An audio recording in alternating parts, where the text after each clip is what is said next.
Jadi ikhlas itu bagaimana setiap kita ini di dalam mengerjakan setiap perbuatan dan pekerjaan ada kemurnian niat di dalam hati kita bahwasanya yang kita kerjakan ini hanya untuk mengharap ridhonya Allah Subhanahu wa taala, tak bercampur dengan niat-niat yang lain. Murni yang kita kerjakan hanya karena Allah Subhanahu wa taala. Sabbih isma rabbikal a'la alladzi khalaqa fasawwa. Bismillahirrahmanirrahim. Assalamualaikum warahmatullahi wabarakatuh.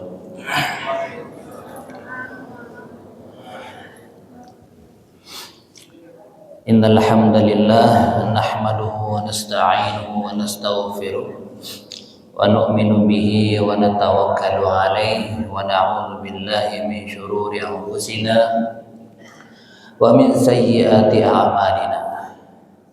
May yahdihillahu fala mudilla lahu wa may yudlil fala hadiya lahu.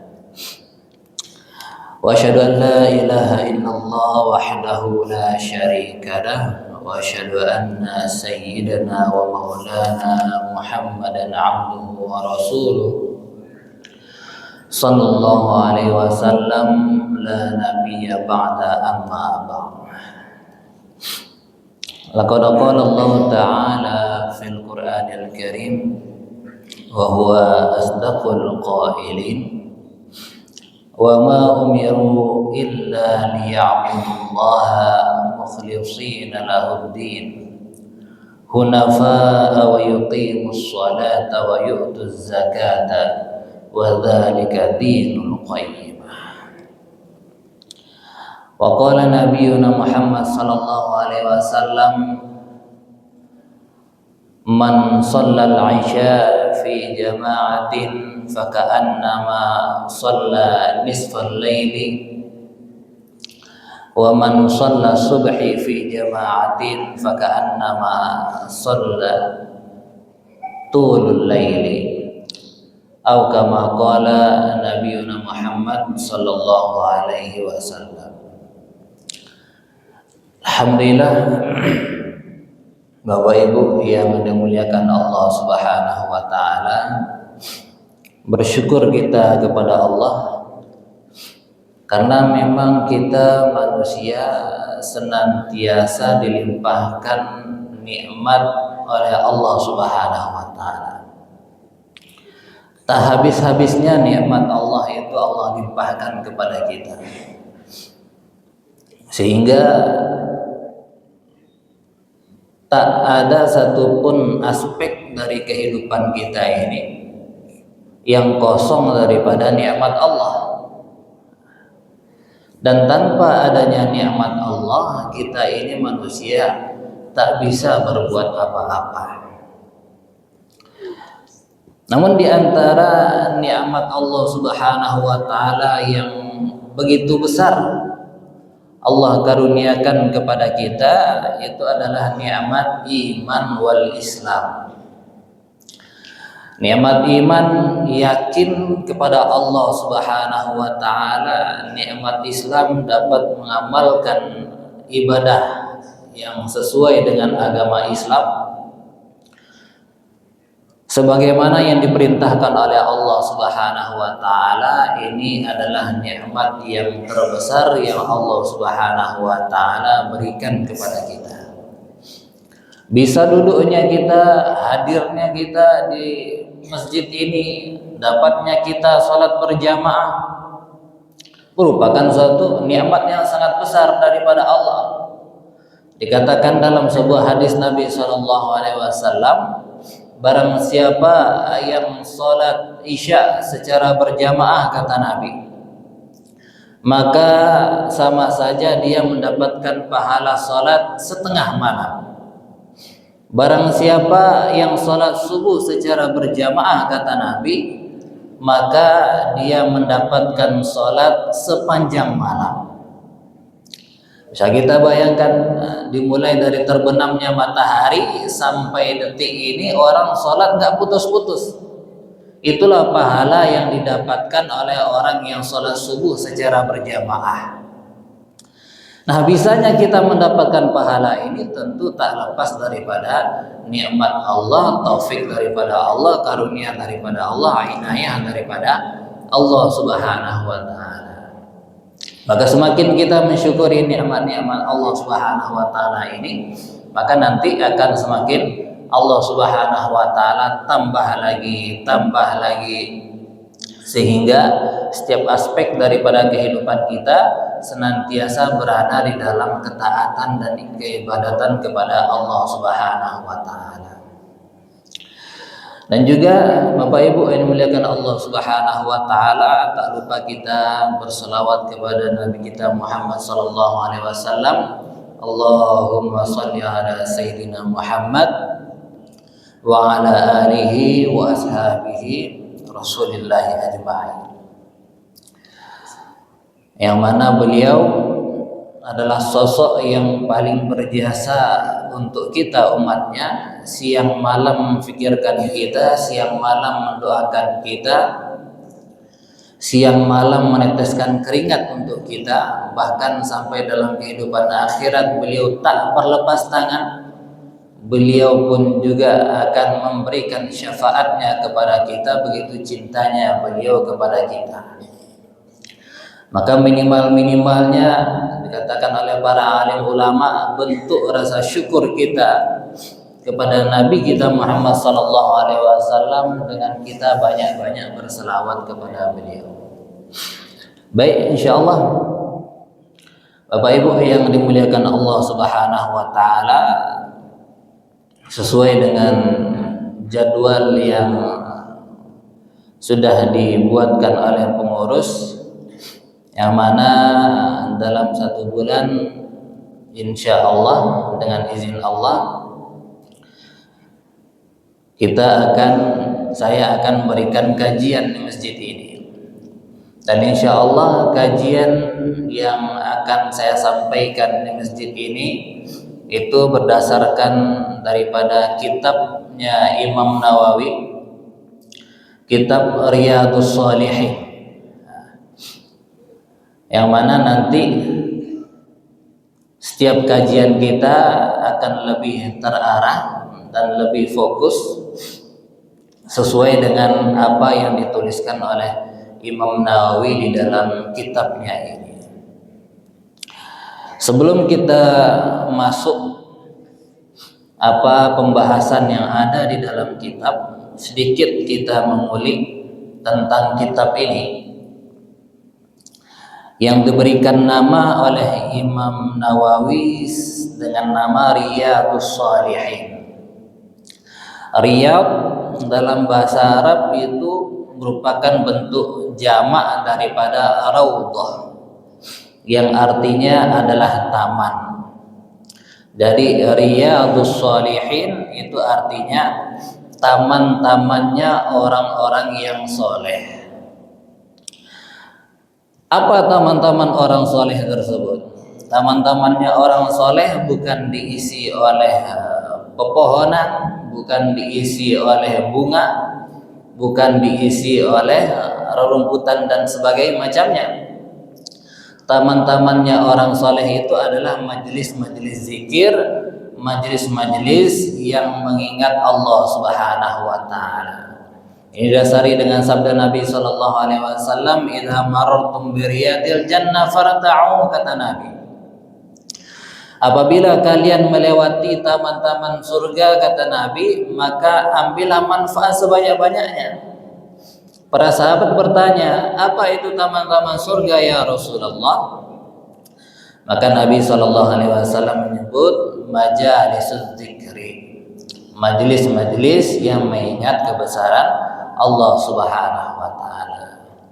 Maka di dalam kitab ini Imam Nawawi menyusun ada beberapa kitab-kitab kecil. Di dalam setiap kitab akan ada babnya di sana. Di dalam setiap bab itu ada beliau tuliskan firman Allah, dan dilanjutkan dengan hadis-hadis Nabi Shallallahu Alaihi Wasallam. Para alim ulama juga mengatakan bahwasanya kitab Riyadhus Shalihin ini merupakan kitab hadis yang paling cocok untuk kita pelajari ketika kita ingin mendalami daripada hadis sebagai permulaan kita. Sebagaimana yang kita ketahui, ada beberapa banyak kitab hadis yang sangat masyhur. Yang tertingginya itu adalah Ashabus Sittah, Kutubus Sittah. Yang paling tinggi itu adalah kitabnya daripada Imam Bukhari, Imam Muslim, Imam Abu Dawud, Imam Tirmizi, Imam Nasai, dan Imam Ibnu Majah. Itu puncak daripada kitab-kitab hadis.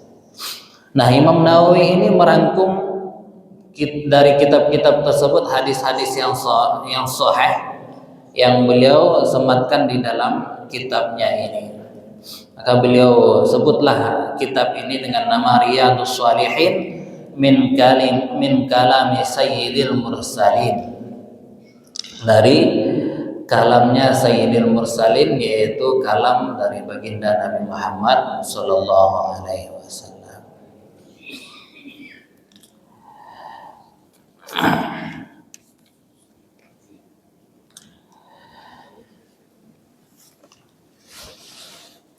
Kitab yang pertama yang beliau tuliskan, Kitabul Ma'murat. Kitab ini berisi tentang perintah-perintah Allah Subhanahu wa taala. Bab yang pertama, babul ikhlas wa ihdarin niyyati fi jami'il a'mali wal aqwali wal ahwalil barizati wal khafiyati. Bab tentang ikhlas dan menghadirkan niat di setiap amal, perbuatan, keadaan, baik yang tampak maupun tak tampak.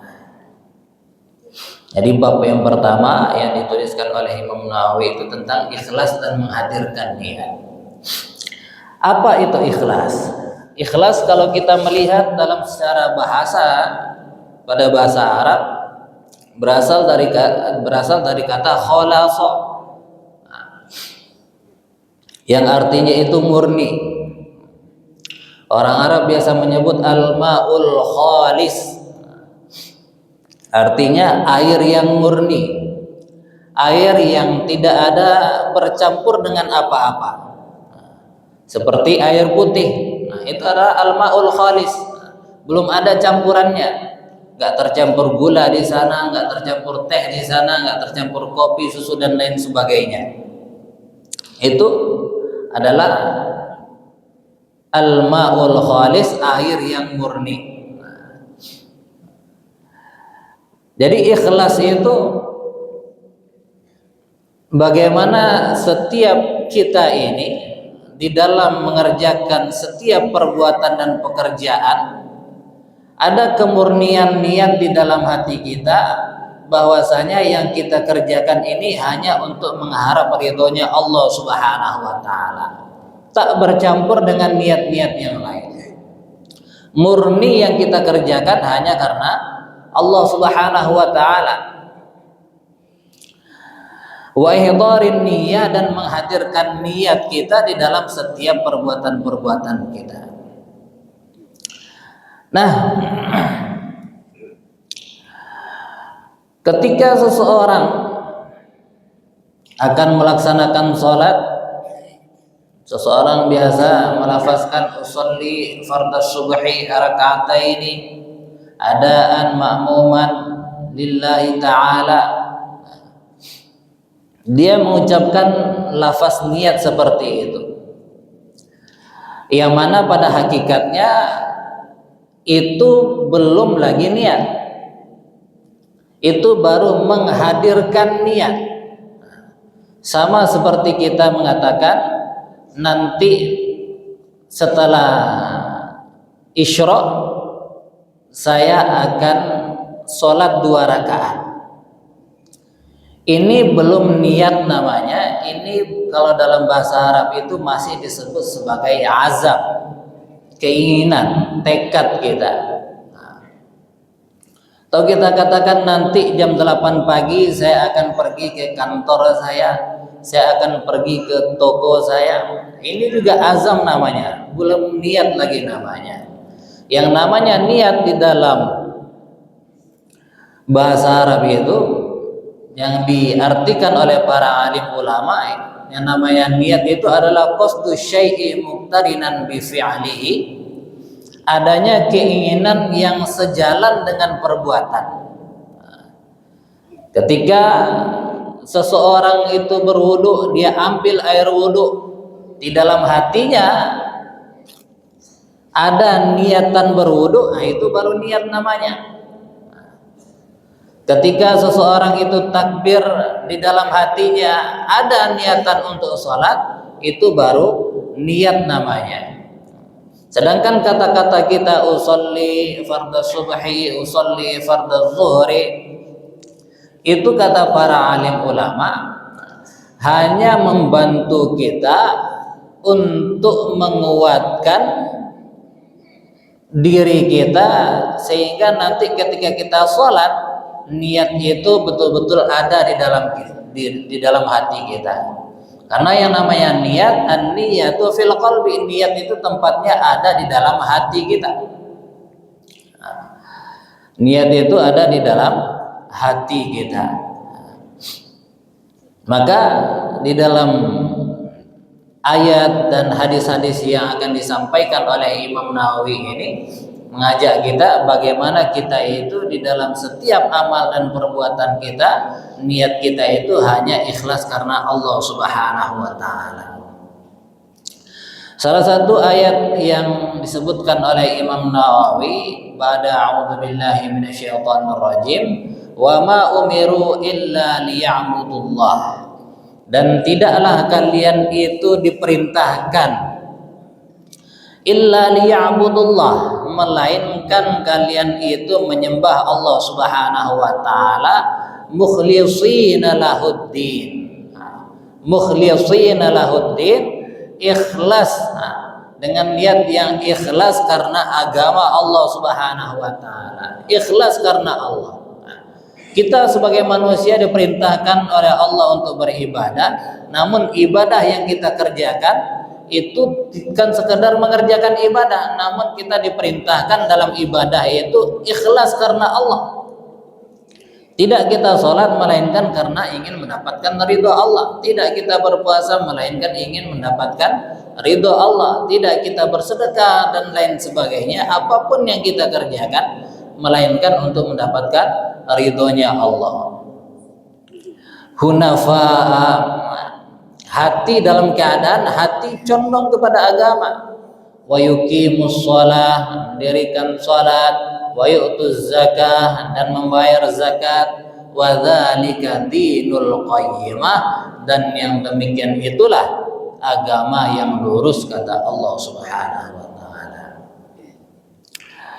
Nah, itu ayat yang mana Allah Subhanahu wa taala memerintahkan kita untuk ikhlas di dalam setiap amal yang kita kerjakan. Nah, ada banyak hadis yang disebutkan oleh Imam Nawawi di dalam bab niat ini. Kurang lebih ada 12 hadis yang beliau riwayatkan dengan jalan yang berbeda-beda.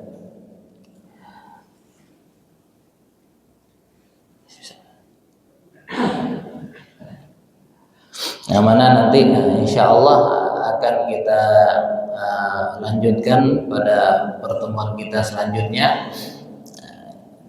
Di sana kita akan bahas hadis-hadis yang berhubungan dengan ikhlas dan menghadirkan niat ini. Kita minta kepada Allah Subhanahu wa taala supaya Allah Subhanahu wa taala senantiasa berikan kita taufik untuk dapat mengamalkan agama, untuk senantiasa beribadah kepadanya, sehingga nanti Ketika Allah Subhanahu wa taala mencabut nyawa kita, Allah Subhanahu wa taala mematikan kita dalam keadaan yang husnul khotimah, bisa mengucapkan kalimat la ilaha illallah, menjadi orang-orang yang masuk dalam surganya Allah, terlepas daripada nerakanya Allah Subhanahu wa taala.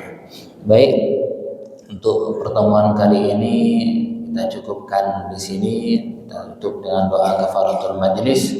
Subhanakallahumma wa bihamdik, asyhadu an la ilaha illa anta, nastaghfiruka wa natubu ilaik. Billahi taufiq wal hidayah. Assalamualaikum warahmatullahi wabarakatuh.